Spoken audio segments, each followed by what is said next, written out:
Hoje o nosso convidado é um dos maiores nomes da literatura brasileira contemporânea, Milton Assis Hatun. Hatun nasceu em Manaus, numa família de imigrantes libaneses. Com 15 anos foi para Brasília com o pai e em 1972 entrou na Faculdade de Arquitetura e Urbanismo da USP, a Universidade de São Paulo. Em 1980 viveu entre Madrid e Barcelona como bolsista do Instituto Ibero-Americano de Cooperação e depois mudou-se para a França, onde fez pós-graduação em literatura na Universidade de Paris III. Foi também professor visitante na Sorbonne e em Berkeley, na Califórnia. Quando voltou ao Brasil, em 84, passou a ensinar língua e literatura francesa na Universidade Federal do Amazonas. Aos 37 anos, Hatun lançou o primeiro livro, Relato de um Certo Oriente. Uma história de uma família libanesa em Manaus marcada pela perda. Com este livro, Hatun ganhou o primeiro Jabuti, o prêmio literário mais prestigiado do Brasil na categoria Livro do Ano. 11 anos depois, publicou Dois Irmãos, um romance que narra a história de uma família dividida pelo conflito entre dois irmãos gêmeos. O livro virou um fenômeno editorial e de crítica, e com ele, Hatun ganhou seu segundo Jabuti, dessa vez na categoria de melhor romance. Dois Irmãos virou minissérie na Rede Globo em 2017. E Órfãos do Eldorado, um outro livro de Hatun, foi parar nos cinemas. Em Cinzas do Norte, Milton Hatun se debruça sobre as transformações sociais e políticas de Manaus nas décadas de 1950 e 1960. E com este livro, ele ganhou o terceiro Jabuti, na categoria Livro do Ano de Ficção e também o Prêmio Portugal Telecom de Literatura em 2006. O quarto Jabuti, ele ganhou com A Cidade Ilhada, uma coletânea de contos. Hatun também é um cronista de mão cheia. Agora terminou a trilogia O Lugar Mais Sombrio, que acompanha a formação sentimental, cultural e política do jovem Martim durante a ditadura militar brasileira. O livro que fecha essa trilogia é A Dança de Enganos. No primeiro volume, A Noite da Espera, o narrador Martim recria a história de meninos de 15 e 16 anos em Brasília nos anos 60, tentando encontrar sentido em meio à repressão da ditadura dos militares. No segundo, Ponto de Fuga, Martim muda para São Paulo para cursar arquitetura e vai morar numa república da Vila Madalena, nos anos mais duros da ditadura.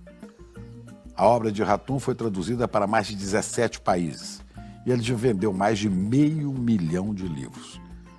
Foi também premiado com a condecoração de Cavaleiro da Ordem das Artes e das Letras, concedida pelo governo da França. Esse escritor brasileiro tem uma qualidade de produção literária fantástica, que versa sobre memória, identidade, política e complexidade das relações humanas. Ele também se tornou imortal da Academia Brasileira de Letras neste ano de 2025 e teve 33 dos 34 votos possíveis. Foi indicado para o Prêmio Nobel de Literatura. Além de romancista e professor, Hatun também é tradutor.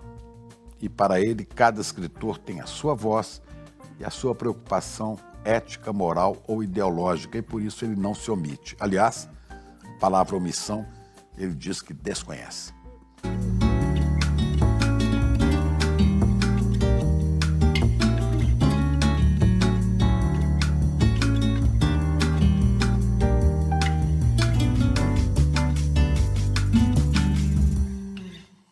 Aqui conosco, então, este escritor maravilhoso, Hatun. Muito obrigado pela sua vinda ao ICL. Obrigado, eu que agradeço. É uma honra a gente receber alguém tão ilustre nas letras aqui, nessa casa do conhecimento, né? Olha, eu estou recebendo aqui de presente alguns desses livros do Hatun, inclusive o mais recente, A Dança de Enganos, que é da trilogia O Lugar Sombrio, né? E tem aqui também Relato de um Certo Oriente, que é um livro de crônicas, de contos, né? É o primeiro romance. É o primeiro romance. Relato de um Certo Oriente é o primeiro, depois tem Dois Irmãos. Isso. Né? Cinzas do Norte e A Cidade Ilhada. Esse sim, um livro de contos. Então está aqui a obra de Ratum. Você pode pesquisar, inclusive na internet, a quantidade que este homem escreveu. É uma coisa assustadoramente grande e rica e densa. Obrigado. O que é que te fez entrar nisso, virar escritor? Você que começou com a ideia de ser arquiteto, né? Lá em Manaus ainda. Lá em Manaus, Chico, bom, obrigado pelo convite. É um prazer estar com vocês aqui no ICL. E, não, foi em Manaus que eu pensei em estudar arquitetura. Muita gente da nossa geração tinha um Tesouro da Juventude em casa. E eu vi as fotos de Barcelona, a arquitetura de Gaudí. Eu desenhava, pintava, gostava de Ainda pintar. tem isso? Pintar, você tem quadros? Eu tinha. Eu acho que nas várias mudanças da minha vida, eu morei em 7 cidades e essas pinturas, infelizmente, sumiram. Mas eu guardei ainda os desenhos que eu fazia de grandes figuras da filosofia, da literatura, retratos, né? Gostava de desenhar retratos. E eu gostei da arquitetura de Gaudí, achei aquilo assombroso, como de fato é, e queria estudar arquitetura, então saí de Manaus, fui morar sozinho em Brasília. Eu fui com 2 amigos, na verdade. 2 amigos, um hoje é um cineasta, o Aurélio Miquiles, o outro é um artista plástico, o Enéas Vale. Foram meus companheiros dessa primeira viagem. Saímos da província, eles também queriam estudar arquitetura, o outro, o Enéas, que estudou matemática, na verdade. E eu entrei num colégio, fiz um mini concurso, um mini vestibular para entrar num colégio de aplicação que foi fechado no governo Médici, porque era um colégio, enfim, com grandes professores e de ciências humanas também. Vários professores foram presos e em 71 esse colégio foi fechado. Era ligado à Universidade de Brasília. Exatamente. Era o Centro Onde Integrado. entrou um general a cavalo, se não me engano, o nome dele era Peli Bevilacqua, se não me engano. Ergueu uma espada e gritou: se essa história de cultura vai nos atrapalhar de endireitar o país, nós vamos fechar a cultura por 30 anos. E fecharam. Fecharam. E esse colégio foi um colégio importante na minha formação. Lá eu comecei a escrever poesia, como todo jovem, até ganhei um concurso de poemas. Lembro que o jornal Correio Brasiliense publicou esse poema, que está no livro da diretora, a diretora desse colégio, Dona Terezinha, acho que até publicou esse poema. Isso do tempo do colégio de aplicação. No Você nunca escreveu um livro de poesia, né? Eu escrevi depois em São Paulo os poemas e os textos poema em prosa de um livro de fotografias chamado Amazônia, Palavras e Imagens de um Rio entre Ruínas. Quer dizer, as ruínas já aparecem em 78. Foi um livro de 78. Um livro que foi publicado de fotos e textos, quando eu estudava na FAU, na Faculdade de Arquitetura. Foram meus únicos poemas, vamos dizer assim. Inspiração de Tiago de Mello, que também é amazônico, né? Naquela época, sim, o Tiago foi um poeta importante, meu amigo, querido, foi fantástico. Meu amigo, querido amigo, sinto muita saudade dele. Era das pessoas mais generosas que eu conheci. Mas eu lia muito João Cabral naquela época, então tinha muita imitação do João Cabral e eu percebi que eu não seria um poeta. Porque o poeta, ele já é um iluminado, né? Não adianta você querer ser poeta. Então eu abandonei a poesia e comecei a escrever em São Paulo, enfim, primeiros contos. Eu nunca publiquei esses contos. E depois eu percebi que para escrever uma ficção eu teria que, enfim, ler mais, ler alguns clássicos e primeiro, até um pouco era um pouco neurótico com essa coisa de ter que ler primeiro antes de escrever o primeiro romance. E eu, e eu estudava na FAO, estudava isso aí, fugia das aulas de hidráulica, que você conhece fazia bem. aula de arquitetura. Arquitetura já em São Paulo, né? Na FAO, aqui na USP, e você que é engenheiro, você sabe que as disciplinas de cálculo são Cálculo terríveis. 3, cálculo 4. E aí eu fugia dessas aulas para estudar a teoria da literatura hispano-americana, ali do lado, né, na USP mesmo, no curso de letras. E aí eu tive grandes professores, tanto na FAO quanto na...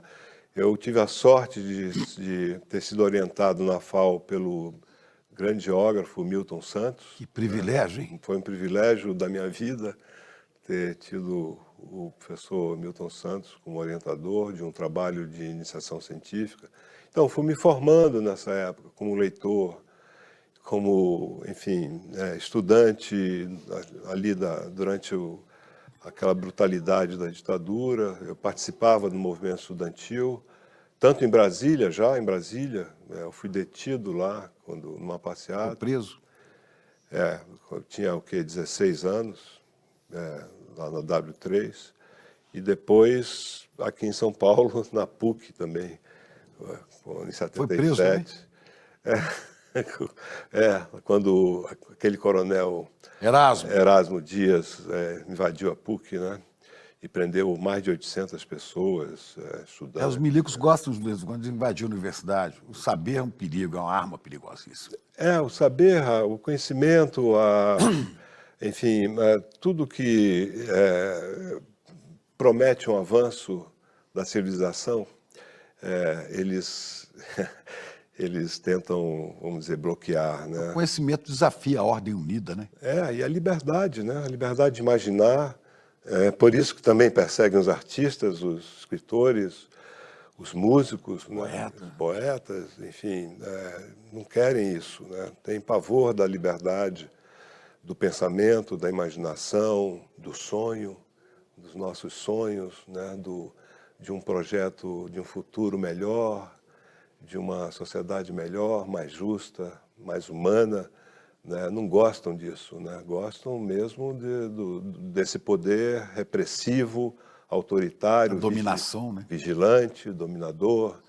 E, bom, eu não pertencia, né, não estava engajado em nenhum partido, nunca fui de nenhum partido, mas eu, como estudante, como brasileiro que, enfim, lutava contra isso, eu participava de passeatas, de panfletagens, enfim, e é o que conta um pouco a trilogia.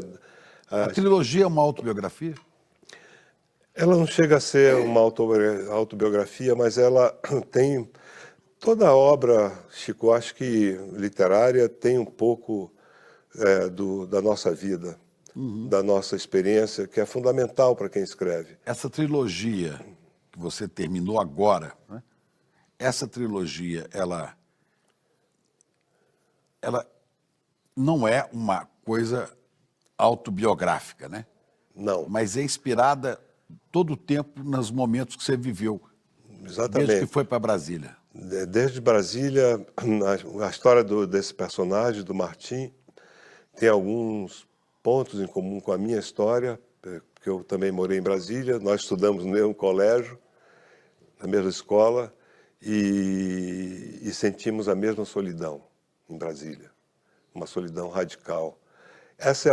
São os únicos pontos de contato entre ele, entre nós dois, vamos dizer assim. Porque na trilogia o que acontece é que ele é filho de um casal, aliás, o pai é engenheiro, a mãe não conseguiu estudar, cursar uma universidade, e um casal, enfim, daqui do Paraíso, do bairro, convencional, e ela se apaixona por um pintor, e larga o marido e o filho para morar com esse pintor. E aí ele vai com o pai para Brasília, o pai leva o filho para Brasília, e o pai se torna uma figura importante do aparato repressivo em Brasília. E ele perde o contato com a mãe.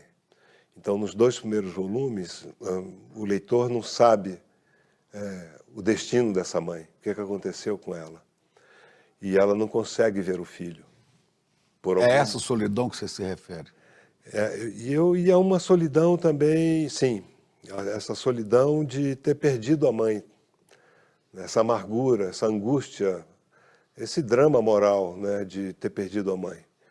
E no 3º volume é o livro escrito pela mãe. Ela volta com as suas memórias. E aí ela reconfigura tudo, né? Ela conta outras histórias de parentes, da mãe dela, do novo companheiro dela. Enfim, ela vai ouvindo histórias e se lembrando também de coisas que Por acontecem. isso que é dança de enganos? Porque é uma dança, na verdade, de equívocos, de coisas que ela não sabia, que ela acreditava em coisas que na verdade eram mentiras, eram enganos ou equívocos. Então ela vai refazendo tudo que ela sabia, ela torna a repensar daquilo que ela pensava que tivesse acontecido e não aconteceu.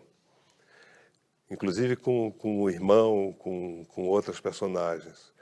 Então, vamos dizer, as memórias dela é uma nova configuração da trilogia, na verdade. Eu tenho um outro romance que eu tinha começado antes da trilogia e que eu estou agora revisando, talvez em 1 ano. Mas tudo isso demorou quase 18 anos. Os três volumes. A trilogia. E mais esse outro. Mas o primeiro que você escreveu, né, que é A Noite da Espera. Não, o primeiro livro que você escreveu. Relato de um Certo Oriente. Relatos do Certo Oriente, que é uma referência à origem do seu pai, libanês, né? Sim. Sua mãe também é libanesa? Não, minha mãe era brasileira, nascida em Manaus, mas filha de libaneses. Mas ela não falava árabe. O meu pai era bilíngue enfim. Esse aí você escreveu com que idade? Eu comecei na França, na verdade, com uns 30 anos, terminei aos 37 anos. Foram 7 anos. O primeiro levou 7 anos para escrever, mas depois foi... Não, demorou mais. O Dois Irmãos demorou quase, como você falou, 11 anos. Que loucura. E eu sou muito lento e nunca tive pressa para publicar. Eu dou muita importância a cada frase, a linguagem, a composição das personagens.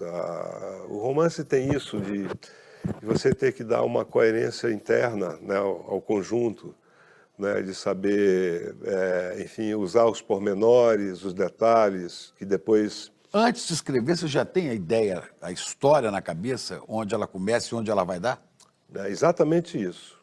Eu tenho que ter essa história na cabeça, tenho que armar um conflito na minha cabeça. E dura tempo, né? Leva tempo, né? E aí eu vou pro esboço, né? Gráfico mesmo, né?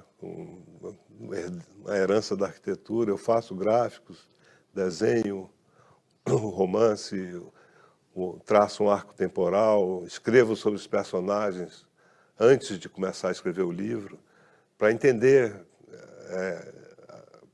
o modo de ser de cada personagem, né? Eles não saem assim, porque cada escritor tem o seu método, o seu ritmo. Alguns sentam e escrevem, um pouco à la louca, né? E outros... Inspirações, né? É mais transpiração mesmo. Você pensa e depois vai trabalhar ali. Alguns eu acho que tem mais sorte, porque o Espírito Santo sopra e você escreve, ou baixam as musas todas. E quando eu escrevo, infelizmente, nada disso acontece. Há momentos de inspiração, claro, mas antes eu faço um plano muito, muito detalhado. Embora eu saiba que na hora que o romance se escreve, ele existe quando você está escrevendo. E aí muda muitas coisas. Mudam Mudam todos os seus... Todos não, mas... Você esboça um plano de voo, mas dependendo da situação meteorológica, você vai mudando, né? Eu vou mudando. Você sabe onde você quer pousar o seu... Tanto que eu começo pelo fim. Ah, é? Os três, todos os livros, eles praticamente começam pelo fim. Mas como é que foi esse salto da arquitetura para a literatura? Porque você foi professor de arquitetura, depois de formado na Universidade de São Paulo. Você deu aula, acho que em Taubaté, né? Isso, foi meu primeiro emprego com carteira assinada. Quando eu me formei, eu fui dar aula em Taubaté, justamente de História da Arquitetura, e passei 2 anos lá antes de conseguir essa bolsa para a Espanha. Acho que foi uma experiência ótima. Mas você chegou a ser arquiteto, de desenhar, de projetar? Eu fiz alguns poucos projetos. Eu ainda trabalhei durante um breve período como arquiteto. Quando eu voltei para Manaus, eu ingressei na Universidade Federal do Amazonas e aí eu não projetei mais. E eu só dava aula e escrevia, dava aula também na Aliança Francesa, em Manaus. Mas sábados. antes disso, deu aula de História da Arquitetura em Taubaté? Isso. E fiz E alguns daí projetos. obteve uma bolsa para Barcelona. Para Madrid. Para Madrid. Mas seu interesse era Gaudí naquele momento. Isso, eu queria conhecer Barcelona também. Mas Foi aí que a literatura chegou como... foi antes. Quando eu morava em São Paulo e estudava arquitetura, eu comecei... porque eu sempre gostei de ler. Né? Quer dizer, quem escreve, quem quer escrever, é antes de mais nada um leitor. Né? Gosta de ler. E eu tive uma formação de leitor aqui em São Paulo. Quando eu estudei na USP, frequentei cursos de literatura hispano-americana, de literatura francesa, de teoria literária, e ganhei de um professor uma lista dos clássicos que eu devia ler. Um querido Quais eram os professor. principais clássicos que você leu no começo, indicado pelo professor aí? Eu li vários, li as tragédias gregas, algumas, depois, claro, o Quixote, As Mil e Uma Noites, os romances, alguns romances do século XVIII, que são fundamentais, depois... Os russos, Tolstói, Dostoiévski. Esses são Isso foi o começo. essenciais. Isso foi o seu alicerce, vamos dizer assim, do seu pensamento literário. Foram o Conrad, por exemplo, o Faulkner, são autores fundamentais. E os brasileiros. Quais brasileiros? Machado? Machado eu li na minha juventude em Manaus, os contos. Li, graças a uma professora Graciliano, Jorge Amado, e o Veríssimo, e Euclides da Cunha, que eu li... Sertões. Eu li muito jovem Euclides da Cunha. Muito jovem? Jovem corajoso. Porque quando eu era jovem, eu tentei ler o Euclides da Cunha e não conseguia, não. Mas foi um... Porque era um negócio árido demais, era muito... Né? Mas foi um castigo. Ah, foi castigo? Foi um castigo de um professor, de um meio sádico ou muito exigente. É que no meu colégio jogaram uma bomba, um catolé, uma bomba de São João. Não uma bombinha. Lá em Brasília? Em Manaus, isso. Em Manaus? Manaus, E o professor, um professor muito duro, ele disse, bom, já que ninguém vai delatar quem jogou essa bomba, vocês vão ter que ler e fichar os sertões. Ler e fichar, escrever. Eu tenho esse livro até hoje, eu guardo. Foi um dos poucos que sobreviveram, que é de 1967. Quantos anos você tinha? Eu tinha 15 anos. 15 Um anos. menino de 15 anos leu Sertões. Foi um pesadelo, viu? Um dicionário do lado. Então, foi o momento da minha vida em que... O primeiro em que eu usei inúmeras vezes o dicionário. Porque é um livro difícil, é um livro... uma linguagem preciosista, né? Muito... com vocabulário difícil, né? Com aquelas frases longas e contorcidas. Quer dizer, o Euclides tinha uma coisa que era uma linguagem que um crítico chamou de uma linguagem escultural, né, monumental, né? Era um gênio verbal, essa é a verdade. E uma loucura, porque esse livro foi escrito quando ele foi cobrir, como jornalista, a Guerra de Canudos, né? Isso.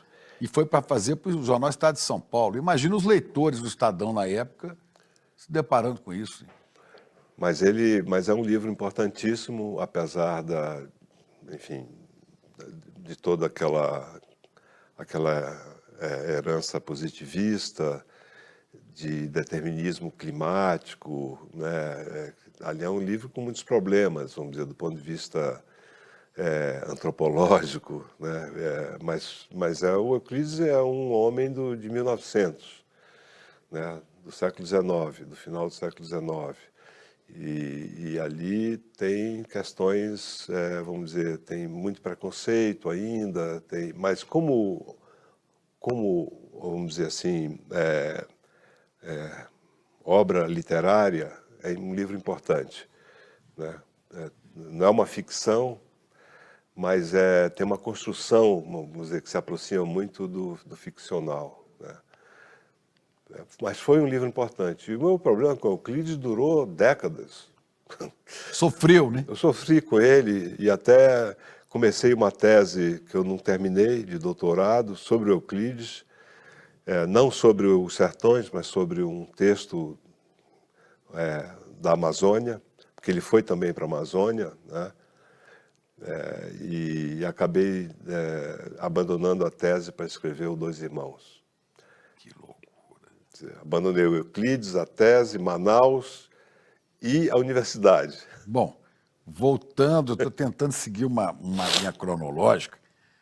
Você vai para Barcelona, para Madrid, não é? Para trabalhar com arquitetura, para estudar arquitetura. Não, eu fui como bolsista de língua e literatura espanhola. Língua e literatura. Eu já fui como pensando na literatura. Depois eu fui a Barcelona para conhecer a obra do Gaudí, os modernistas catalães, mas eu fui a Madrid como bolsista de um curso de língua espanhola, de literatura. E de Madrid? De Madrid eu fui a Barcelona, eu passei 7 meses em Barcelona, depois de Madrid, depois de um semestre em Madrid, e depois eu fui... E era bolsa tudo? Não. Bancava nisso? Não, em Barcelona eu fiz umas coisas interessantes. Eu dei aula particular de português. Ah, é? Para catalães. Para catalães. E isso está até no meu livro de contos. Num dos contos que é muito autobiográfico, que se chama Encontros na Península. Tinha gente interessada, catalão interessado em aprender português, hein? Tinha, inclusive nesse conto fala uma coisa meio exótica, porque era uma senhora catalã muito rica, uma viúva, que queria aprender o português do Brasil, e eu deixei um cartaz lá, deixava em bares, no Centro de Estudos Brasileiros, e um dia eu recebo um telefonema de uma senhora. Siusplau. Siusplau, vou falar português. Eu vou falar português. E eu fui dar aula e ela disse, não, eu só quero aprender a ler o Machado de Assis. Opa. Eu disse, sério? Machado de Assis, que maravilha. E por quê? Ela disse, não, porque eu tenho um namorado em Portugal que me assegurou de que o Eça de Queiroz era maior que o Machado de Assis. E ela me perguntou, é verdade? Eu falei, não. Não é verdade. Ele disse, então é por isso que eu quero ler o Machado em português, para provar a ele que era uma prova, era um embate. Você conseguiu levar isso para ela? Eu consegui, ela pagava muito bem, era muito rica, eu consegui viver nessas aulas. Não sabe se ela conseguiu provar que o Machado é maior do que o, não, aí tem um conto homem de pova do barzinho, né? Eu consegui, ela leu, depois ela leu em português e ela disse, não, o Machado é mais, é muito diferente desse realismo. Ela percebeu tudo no Machado. Né? Como o Machado não era um escritor daquele realismo do Eça de Queiroz, né? Era outro tipo de realismo do século XIX. E conseguiu, vamos dizer, entender a ironia do Machado, a crítica social, enfim, a sociedade do Rio de Janeiro, né? do Rio de Janeiro, enfim, o que há por trás Mas o Eça também é um crítico é um grande social de Portugal, né? É um grande Tá ali nos Maias, por exemplo, né? Que é o grande livro dele. Sim, é um grande, mas o estilo do Machado é diferente. E a forma como ele vê a questão social, portanto, é uma forma diferente, muito diferente do realismo europeu do século XIX. E ela percebeu essa mudança, vamos dizer, do Machado. E o tom filosofante, a ironia, né, a coisa o sarcasmo com o leitor, né, a provocação com o leitor, que o leitor sempre... É coisa que não existe muito no Eça de Queiroz. Não. Eu pouco, mas eu sei que não existe. Não. Essa ironia, né, essa... Se você não gostar desse livro, dou-te um piparote e adeus. Exatamente. Né? E ela, enfim, foi uma das minhas alunas, e a mais abastada, e eu passei um semestre lá dando aula para vários alunos, e traduzi também, ajudei um pouco na tradução do Jorge Amado, para o espanhol, que a tradutora... Para o espanhol, oficialmente. A tradutora não conhecia muito a obra, que coragem. Algumas palavras... Não, que para a gente, vamos dizer, a linguagem popular do Jorge Amado, ela é familiar para a gente, não é? Os termos baianos também. E para eles, não. E aí eu ajudei também na tradução. Mas é difícil. É difícil, mas eu... Se fosse o Guimarães Rosa, seria mais difícil ainda. Aí eu não toparia. Não. Aí você já entra de mãos ao alto, assim, já entra rendido, né? Porque Rosa... Eu vi esses dias, eu li alguma coisa do sujeito que passou, não sei quantos anos, mais de uma década. São mais de 12 anos. É o professor Bertold Zilli, que é um grande tradutor. Ele traduziu Os Sertões. E ele traduziu... E ele está acabando a tradução... ele ficou quantos anos? Mais de 12 anos. Mais de 12 anos. Para tentar traduzir. Porque ali tem um trabalho de filólogo também, né? De pesquisa da linguagem, e também ele viajou muito para o centro-norte de Minas, o Bertold. Né? E captar toda... Ele é de onde? Ele é alemão. Alemão. E captar toda a sutileza do Rosa, a questão poética, porque é uma poesia, né? O Grande Sertão é uma poesia. E a espiritualidade. Eu tenho um amigo teólogo que diz que aquele livro ali é um livro de teologia. O Rosa, numa entrevista que deu para a TV alemã, que aparece de vez em quando na internet, fala: esse livro todo é só tentativa de responder a uma pergunta. Deus e o diabo existem? Não sei se você já viram falando nisso. Foi a grande preocupação do Rosa, né? A existência de Deus e o embate com o demônio. Que é a vida, né? Pois mas daí aí a arquitetura foi embora, né? Você já foi só para a literatura. Foi embora, quer dizer, não como arquiteto, mas não como interesse e paixão pela arquitetura e pela arquitetura brasileira também, né? Que nós temos grandes arquitetos. E como é que depois você foi professor da Sorbonne, famosa Sorbonne, e foi professor em Berkeley, na Califórnia, professor visitante. Né? Uma época eu fui convidado para dar aula, primeiro como escritor visitante em algumas universidades americanas, em função da tradução do meu primeiro romance. Então, eu fui professor visitante em Berkeley e passei uma temporada também mais breve em Yale e em Stanford também. Mas a minha grande frustração é não ler em árabe. Essa é a minha frustração, porque a poesia árabe ela é maravilhosa, ela tem muita força desde a época pré-islâmica, dos poemas anteriores ao Islã. São poemas maravilhosos que foram traduzidos. Aqui para nós pouca coisa foi, né? Tem o Tagore, né? O Rabindranath Tagore, né? Mas da Índia, né? Da Índia. Mas da poesia pré-islâmica já foi traduzida pelo Michel Sleiman, que é professor da USP, e pelo Alberto Mussa, que é um escritor do Rio. E eles traduziram essa poesia. E depois Quem são os maiores escritores árabes conhecidos no Brasil? Eu me lembrei do Tagore, esqueci que ele é indiano, né? Hoje, felizmente, há boas traduções do árabe, diretamente do árabe, e muitas foram publicadas pela editora Tabla, que faz um trabalho belíssimo, do Rio de Janeiro. Por exemplo, o maior escritor libanês, que morreu há poucos anos, há 1 ou 2 anos, Elias Khoury, ele tem romances magníficos. Escreveu em árabe. Em árabe, que a Safa Jubran traduziu. E o Khalil Gibran. Tem traduções do Khalil Gibran também. Que fez sucesso Sim. como profeta, né? Esse é um best-seller mundial, né? Mas esse escritor, Elias Khoury, escreveu um grande romance chamado Meu Nome é Adam, sobre o primeiro, é um romance, um roman fleuve, um romance de 400, quase 500 páginas, que é o primeiro volume de uma trilogia, e foi publicado pela Tabla. É um romance excepcional sobre o primeiro massacre de uma aldeia palestina em 1948.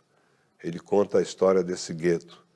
E o Meu Nome é Adam, porque Adam é um dos sobreviventes, um bebê que sobreviveu a esse massacre.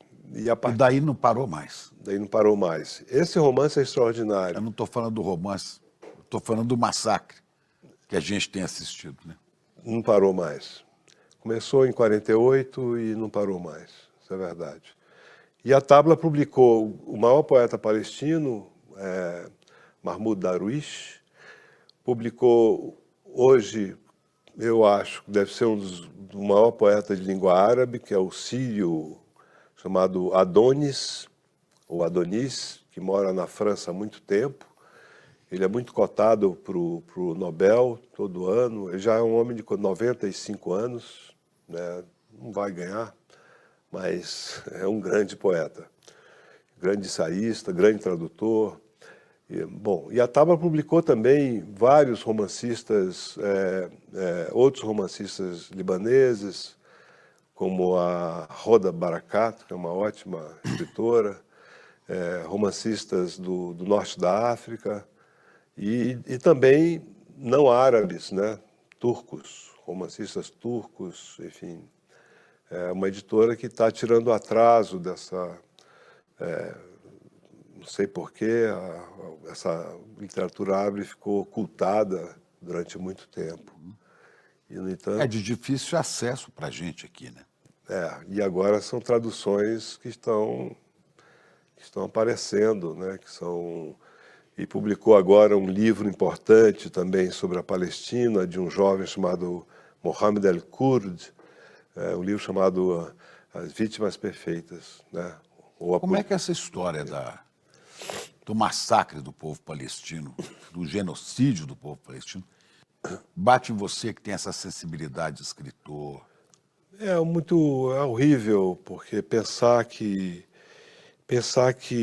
a famosa frase do palestino americano, um grande pensador, o Edward Said, né, autor do Orientalismo, ele diz, bom, nós somos as vítimas das vítimas, né? Então é horrível pensar que as pessoas que passaram por tudo, né, pelo terror do nazismo, ou aqueles descendentes estão fazendo algo semelhante com os palestinos, né, que não tem nada a ver, absolutamente nada a ver com o que aconteceu na Alemanha nazista, né, na Europa durante o nazismo. E hoje, Chico, as maiores autoridades, pesquisadores sobre o Holocausto, judeus, inclusive, em sua maioria, não hesitam mais em dizer que se trata de um genocídio. Isso saiu na imprensa toda. O povo palestino parece ser vítima daquilo que se chamou, em outras circunstâncias, da solução final, né? Porque o projeto de extermínio sempre esteve vamos dizer, nesse ideário dos fundadores de Israel. Eles, desde o início, desde os fundadores do Estado, eles não, vamos dizer, não aceitavam a presença dos palestinos naquela área, naquela região que eles dizem ser deles por causa da Bíblia. Então, é uma coisa muito louca, né? E mais louca ainda pensar que esses fundadores de Israel eram ateus, não eram religiosos, né? Ben-Gurion e aquela dita esquerda, autoproclamada esquerda sionista, não era religiosa. E depois, a partir dos anos, sei lá, 90, quando a direita mesmo, a extrema-direita tomaram poder, isso ficou mais claro. Mas lá atrás já havia essa ideia de que tinham que expulsar os palestinos ou matá-los. Agora, essa tragédia tem gerado literatura? Muita literatura. Esse livro, esse romance que eu acabei de falar, de citar, do Elias Khoury, um livro magnífico, vários, do Darwish, Mahmoud Darwish, que é o maior poeta palestino. Né? A Memória para o Esquecimento, por exemplo, que é um livro lindo, sobre a destruição, o bombardeio. Você não pensa em escrever sobre isso? Você é tão sensível a essa... Eu escrevi um continho chamado O Último Abraço, que saiu naquele livro chamado Gaza, né? Terra de Poesia, né? É uma coisa assim, é um título que é um livro que reúne vários ensaios. Eu escrevi um continho, mas eu enfim, não estou... É preciso você vivenciar por dentro isso para você escrever. E eu acho que os autores palestinos estão dando conta dessa literatura. E esse libanês que faleceu, mas que era sempre, desde jovem, foi muito ligado à questão palestina, né? Então você tem o Darwish, você tem esse livro agora do El Kurd, tem um outro livro do Darwish que é lindo, né? Chamado Diário da Tristeza Comum. Esse eu fiz o pós-fácil desse livro. Impressionante. Em que ele narra uma destruição, um bombardeio a Gaza de 1973. É muito antes disso que a gente está vendo É agora. muito antes, porque é um erro você dizer que isso começou naquele dia 7 de outubro de 2023. Não. Isso daí é uma forma de você, por má fé ou por ignorância ou por desinformação, as pessoas acham que começou com aquele ataque horroroso, é preciso dizer, totalmente condenável do Hamas. Mas o massacre, a opressão a toda a Palestina, não só a Gaza, começou em 48. Que tem um contexto que vem lá do século XIX, né? Tem, exatamente. Quando surge o sionismo assim explícito. Tem uma história aí por trás, você É não interessante pode... que as pessoas procurassem conhecer onde começa tudo isso. Você não pode datar a história, porque a história não é uma data, ela é um processo. E a literatura sua também. E nesse seu processo, voltando aqui, tentando puxar para cá outra vez, você dos 32 aos 46 anos, né? De 84 até 98, você volta para Manaus e vai ser professor de língua e literatura francesa na Universidade Federal do Amazonas. Isso, exatamente. Essa necessidade de voltar de onde está a sua raiz? Porque você já era cidadão do mundo, você já tinha morado na Espanha, na França, Estados Unidos. Sabe que às vezes você mora muito tempo no exterior e sente falta de falar a sua língua, você sente falta de ouvir, palavras, expressões brasileiras. E eu comecei a sentir essa falta. E quando eu comecei a sonhar em francês, eu fiquei preocupado. Opa. Eu disse, agora eu tenho que voltar. É. Eu voltei e, se não fosse por essa volta e esses 15 anos que eu passei em Manaus, eu dificilmente teria escrito Dois Irmãos e Os Cinzas do Norte. Porque aí eu mergulhei de novo na cidade, na região, observei muito, conversei com muita gente e fui acumulando também outro tipo de experiência já adulto, porque eu saí, era um garoto quase, né? Então eu percebi a mudança na minha cidade, a transformação de Manaus. A influência da Zona Franca. Da Zona Franca, aquele desenvolvimento, como dizia Euclides da Cunha, em 1904, ele falou, Manaus é uma cidade que cresce a gandaia. Em 1904 ele falou isso.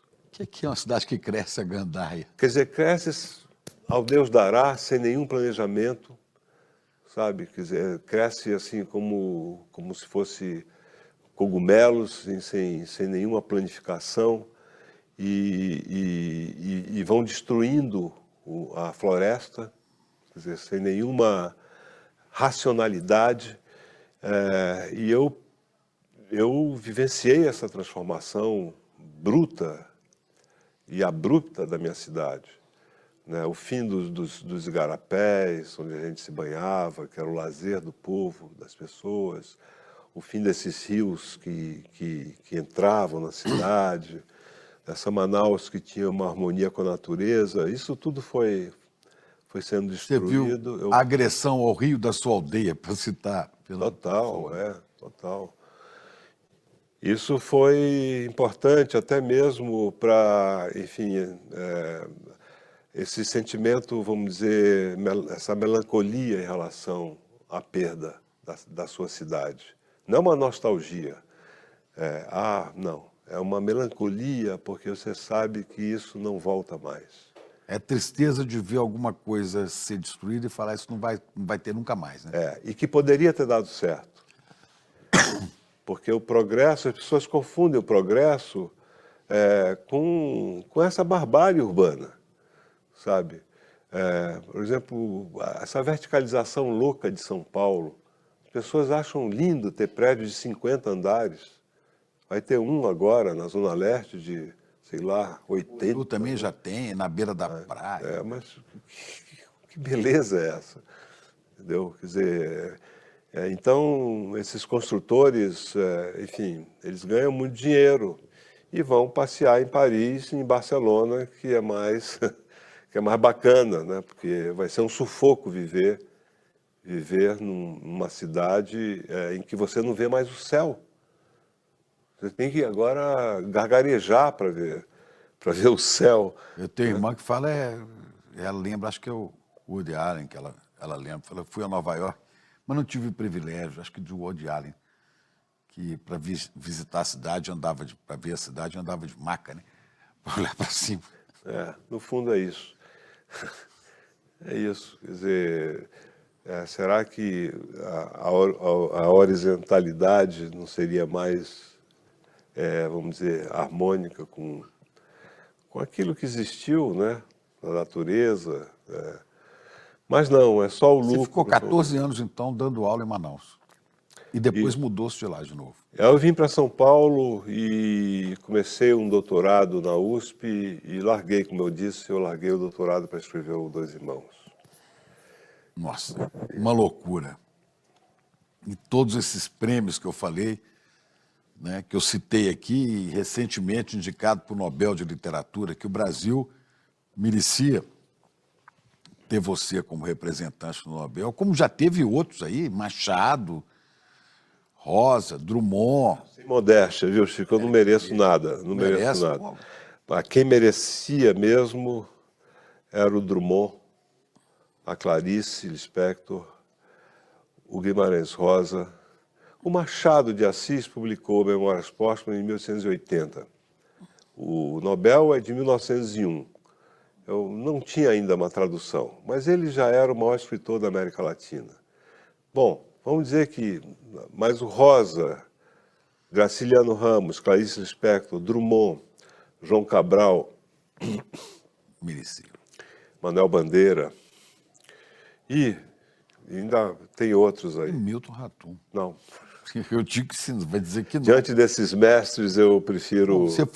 Você já vendeu mais de 500 mil de livros, né? E em 17 países. entre eles França, Itália, Inglaterra, Alemanha, Estados Unidos, México, né? Tem algum país desse onde você se relaciona com as pessoas através da literatura, que você chega lá e é conhecido? Sim, claro que eu não sou conhecido como eu sou no Brasil por um grupo também muito restrito. A literatura não talvez só o Jorge Amado tenha, de fato, tenha sido um escritor muito popular, né? O Jorge Amado, acho que sim. Mas eu acho que na França já há livros sobre o meu trabalho, de franceses que publicaram ensaios sobre o meu trabalho. Eu ganhei um prêmio importante, que é o prêmio da Maison d'Amérique Latine, que é o prêmio mais importante para a literatura latino-americana, que se chama Prêmio Roger Caillois, que foi um grande escritor francês, antropólogo. Enfim, nesses círculos mais literários, eu acho que eu tenho leitores e já há algumas... Meus livros foram reeditados na França, na Alemanha, tem também saiu uma nova reedição do Dois Irmãos, do Relato. Enfim, mas essa coisa de prêmio também, Chico, eu sempre falo, o grande prêmio para um escritor é o leitor. É o leitor. Mas você tem um mini zoológico de jabutis em casa, já 4, né? Mas, enfim, mas há tantos escritores que não ganharam prêmios, são ótimos escritores. Inclusive, estou falando do Nobel, né?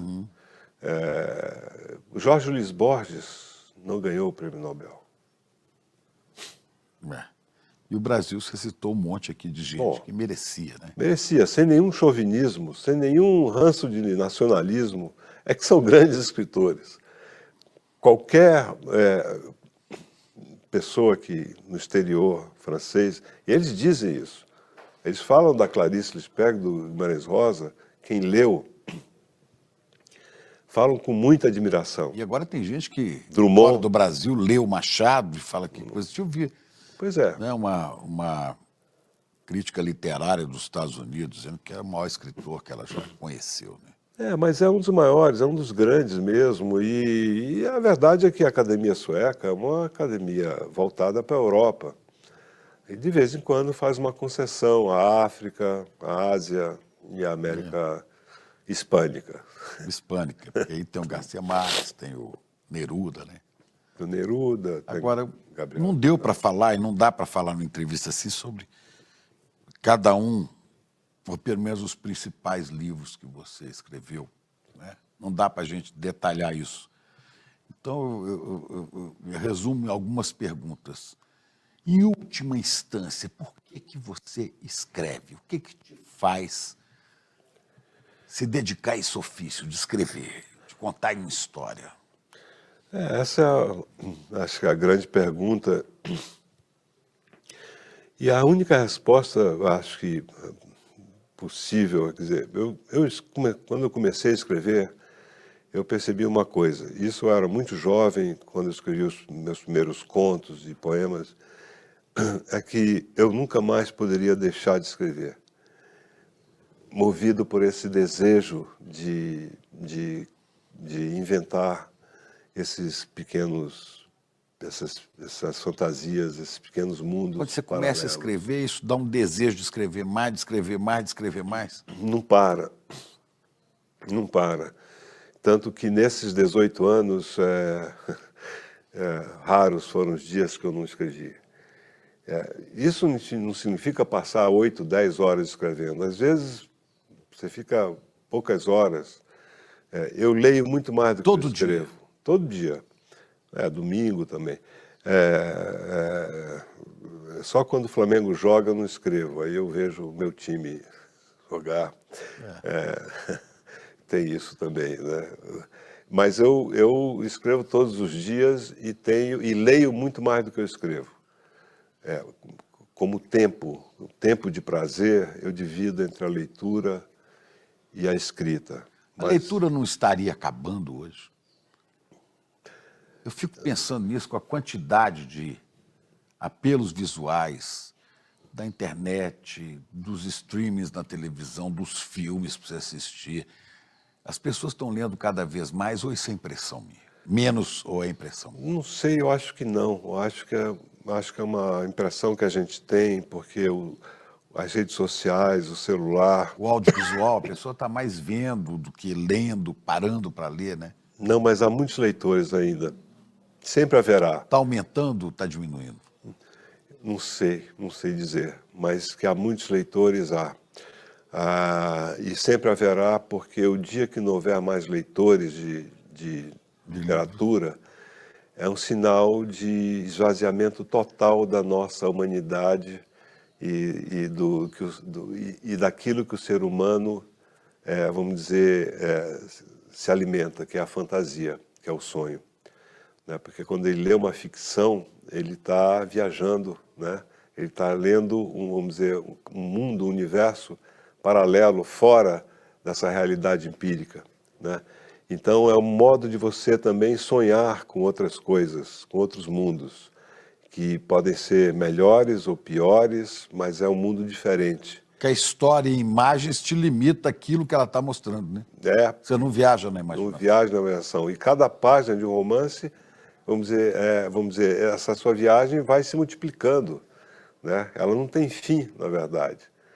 Então, você lê um romance hoje, um romance até difícil, como Grande Sertão Veredas, você vai descobrir ali mundos, né? Questões também. Se você reler 10 anos depois, você vai ver outras coisas que você não tinha visto. Que você não tinha visto, e assim por diante. Quer dizer, então, quando falar o fim da literatura, bom, se for o fim da literatura, é o fim da humanidade também, porque é o fim da arte, né? E esse é o sonho do autoritarismo, né? É o fim da arte. É uma sociedade totalmente e exclusivamente voltada para o consumo e para o lucro, para o dinheiro, só isso, né? É isso que essa extrema-direita vê aqui, lá, né? Em vários lugares, né?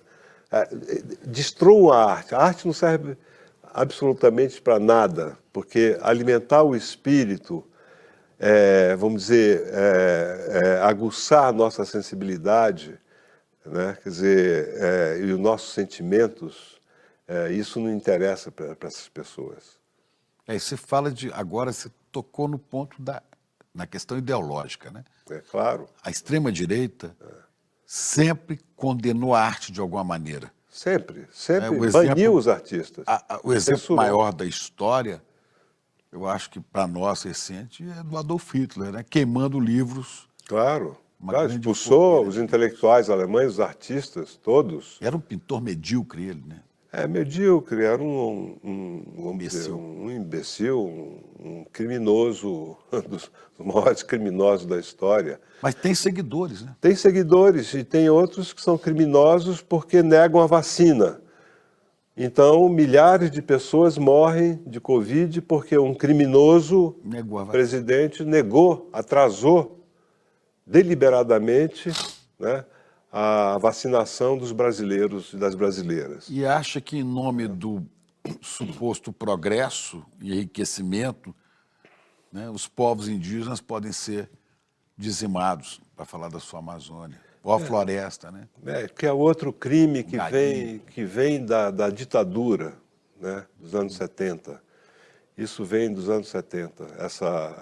Todo esse desastre que aconteceu no último governo é uma continuação que foi interrompida durante o governo Fernando Henrique e Lula e Dilma por esse projeto destruidor dos anos 70 da Amazônia, né? A perimetral norte, as estradas todas, enfim, a mineração, tudo isso voltou no governo anterior e espero que isso seja interrompido a tempo.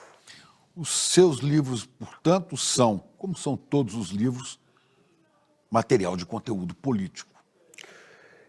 Com maior ou menor grau, Chico. Mas no sentido ideológico, né? não são romances políticos, né? O primeiro, por exemplo, não tem muito pouco quase nada da ditadura, mas a partir dos Dois Irmãos, eu, vamos dizer, contextualizei meus romances durante a ditadura, que foi...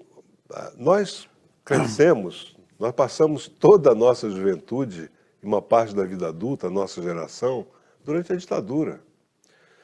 Nós tínhamos 12 anos quando a ditadura, em 64. Nós somos praticamente da mesma idade. Da mesma idade. E dos 12 até os 30, nós vivemos sob uma ditadura. Então, eles não falam diretamente da ditadura, mas o quadro histórico está lá. Mas sempre haverá, independente de que período vivemos, né, na sua literatura, no meu trabalho jornalístico, a nossa produção, seja do intelectual, seja do jornalista, ela vai estar sempre impregnada de um fundamento de crença ideológica, de pensar o sentido da vida e da humanidade. E ético, né? E ético. Porque está tudo junto, né? Ética, claro, ideologia. Né? Porque a ética tem uma relação direta com a responsabilidade. Se você não é responsável, como não foi o governo anterior, você não tem nenhum sentido ético, né? E aí você destrói, você pode matar vidas. E não adianta, não, meu livro não fala disso. Não falar é falar, né? Claro. Não fazer é fazer. É claro, porque o silêncio tem também em momentos, vamos dizer, de aflição e de sofrimento, o silêncio é cúmplice desse sofrimento. Para terminar, uma pergunta sobre fé. Em que você acredita? Olha, eu acredito, vamos dizer, na liberdade, na imaginação, nos sonhos, e na luta diuturna por uma sociedade melhor, por uma sociedade mais justa, mais fraterna. Eu sei que isso pode ser utópico, mas no fundo, acho que toda a literatura ela tem, vamos dizer, uma sutil mensagem de solidariedade humana. Muito bom. Você acredita que é possível um futuro? Não, eu acredito. Eu acredito, senão eu nem escreveria. Obrigado. Obrigado demais pela sua vinda. Obrigado, uma Chico, honra, um prazer estar com você, coisa boa. Obrigado. Ficaria horas aqui falando. Né? Obrigado. Nenhum saber é neutro. Nem a música que a gente ouve, nem as notícias que lemos, nem as teorias que estudamos. Tudo traz uma visão de mundo e quase sempre essa visão depende de quem já está no poder. A teoria crítica surgiu para mostrar essas ideologias disfarçadas de verdade. Na nova pós do ICL, você vai aprender a enxergar essas formas escondidas de dominação e usar o conhecimento como ferramenta de libertação. Dia 27 de novembro, uma quinta-feira, 20h. Lançamento oficial da nova pós-ICL, com condições especiais para quem estiver presente.